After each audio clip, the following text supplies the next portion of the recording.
Oke, assalamualaikum warahmatullahi wabarakatuh. Sekarang kita belajar mengenai bilangan kuantum. Bilangan kuantum ada 4. Yang pertama bilangan kuantum utama, lambangnya N, menyatakan nomor kulit. Yang kedua bilangan kuantum azimut, lambangnya L, menyatakan subkulit. Subkulit ada 4, S, P, D, F. S itu 0 L-nya. Kalau P itu 1, D itu L-nya 2, dan F itu L-nya 3. Ya, sudah ketentuannya 0, 1, 2, 3 S, P, D, F. Kemudian yang ketiga ada bilangan kuantum magnetik, lambangnya adalah M, menyatakan orbital. Ya, orbital. Nilai M itu adalah dari min L sampai ke plus L. Ya, min L sampai plus L. Jadi kalau misalnya L-nya adalah 0, berarti M-nya juga 0. Kalau misalnya L-nya 1, maka nilai M bisa min 1, 0, plus 1. Ya, dari min ke plus. Kalau misalnya L-nya 2, berarti M-nya dari min 2, min 1, 0, plus 1, 2. Oke, dan seterusnya. Kemudian yang terakhir ada spin atau S, menyatakan arah rotasi elektron.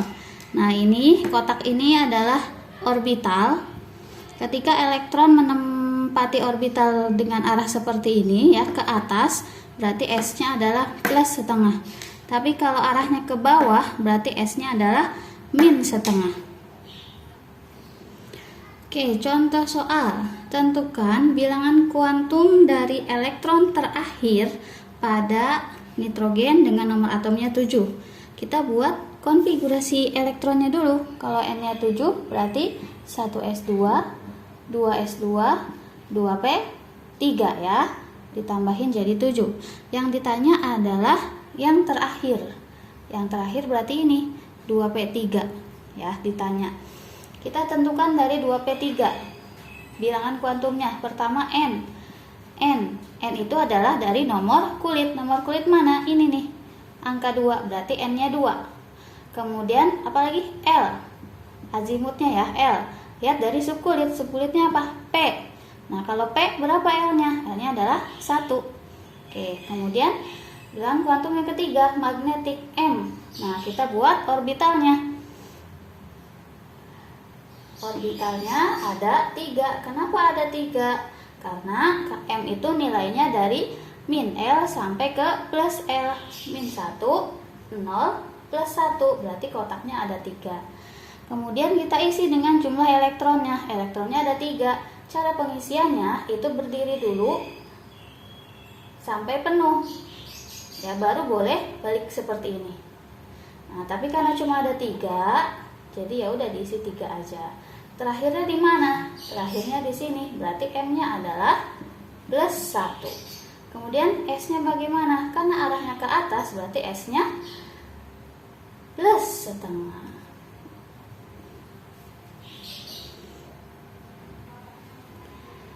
Oke, contoh yang kedua.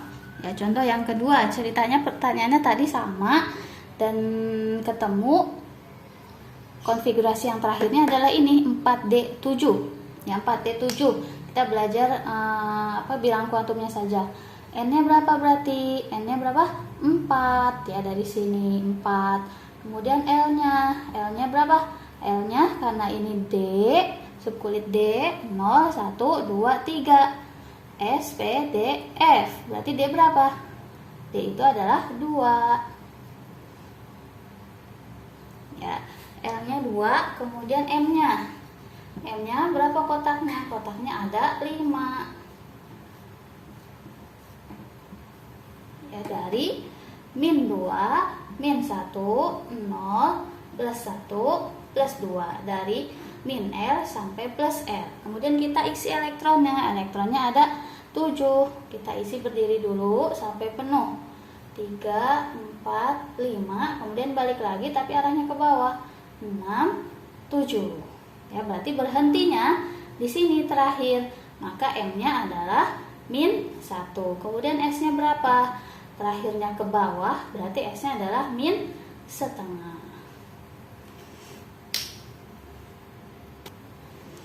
Oke, sekarang contoh soal yang ketiga. Misalnya konfigurasi terakhirnya adalah 3s1. Berarti berapa bilangan kuantumnya? N. N berapa? 3. Dari mana? Dari sini depannya. Kemudian L. L-nya berapa? Karena ini subkulitnya S, berarti L-nya adalah 0. Ya, ingat. S, P, D, F.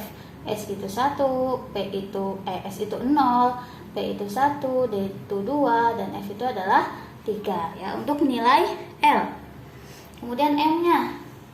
0 itu kan nggak ada plus dan nggak ada minnya ya. Berarti kalau L-nya 0, ya kotaknya cuma ada 1, yaitu angka 0. Kemudian kita isi elektron. Di sini elektronnya cuma ada 1, berarti isinya ke atas gitu ya. Maka M-nya pasti 0. Kalau L-nya 0, berarti M-nya pasti 0. Kemudian S. S-nya ke atas berarti positif. Seperti itu sudah cukup ya. Oke, contoh yang keempat.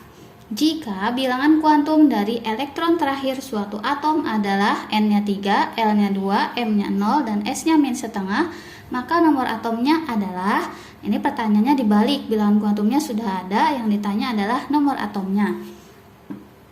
Kita jawab ya. Nah, patokannya adalah dari bilangan kuantum. Kan N-nya 3 ya, berarti konfigurasinya depannya 3. Kemudian L-nya 2. L2 itu apa subkulitnya? D ya. Jadi 3D ya. Kemudian M-nya 0. S-nya dan min setengah. Kalau min setengah berarti elektronnya ke arah bawah. Oke, D itu kotaknya ada 5 ya. Itu 2, 3, 4, 5 ya. Dari min 2, min 1, 0, plus 1, plus 2. Nah, maka M-nya karena 0 berarti elektronnya harus berhenti di angka 0 dan ke bawah. Nah, kalau berhenti di sini elektronnya ke atas kan, berarti S-nya positif. Berarti kita lanjutkan. Nah, ke sini. Ke bawah dan di angka 0. Ada berapa elektronnya? 1, 2, 3, 4, 5, 6, 7, 8. Berarti 3D8. Oke, maka konfigurasi terakhirnya adalah 3D8.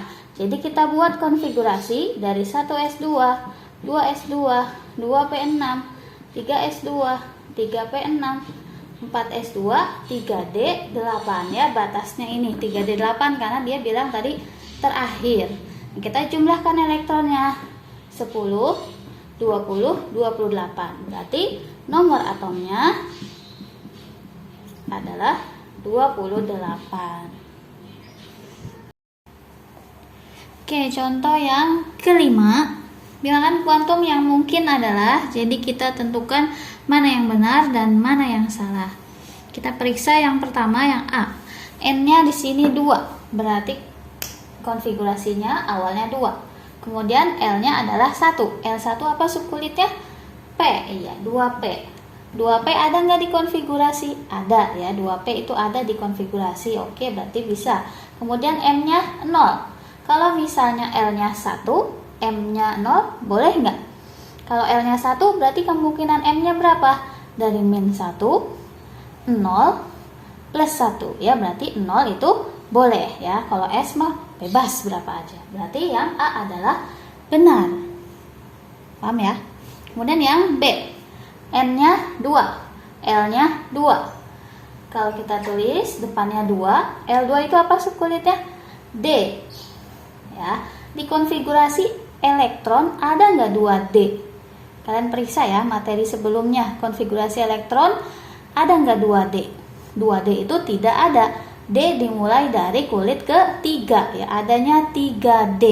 2D nggak ada, berarti bilangan kuantum ini salah ya, karena tidak ada 2D itu nggak ada. Konfigurasi elektron 2D nggak ada, adanya 3D. Kemudian yang C, N-nya 3, berarti 3, L-nya 1. L1 apa? P ya. 3P ada di konfigurasi? Pasti ada ya. Kemudian M, M-nya itu min 2. Nah, kalau misalnya L-nya 1, kemungkinan M-nya berapa? Dari min 1, 0, plus 1. Dan sedangkan di soal M-nya min 2, berarti salah. Nah, yang benar adalah yang A saja. Bisa ya?